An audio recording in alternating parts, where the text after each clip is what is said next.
welcome to our channel. Today, we are going to demystify the movements of the diaphragm and how it relates to breathing and chest physiotherapy. Did you know that the diaphragm is the primary muscle responsible for respiration? It separates the chest cavity from the abdominal cavity, and it plays a crucial role in inhalation and exhalation. When we inhale, the diaphragm contracts and moves downward, creating more space in the chest cavity.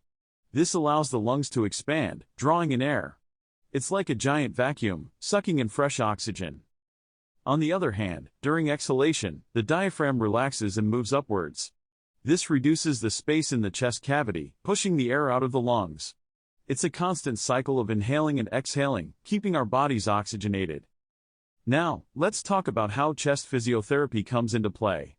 In conditions like chronic obstructive pulmonary disease or cystic fibrosis, the diaphragm may become weakened or less effective. Chest physiotherapy helps to strengthen and improve the function of the diaphragm.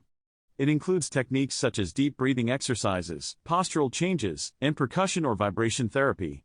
These interventions can help mobilize secretions, clear the airways, and improve overall lung function. Understanding how the diaphragm moves during breathing is crucial for both patients and healthcare professionals. It allows us to grasp the importance of chest physiotherapy as a treatment option.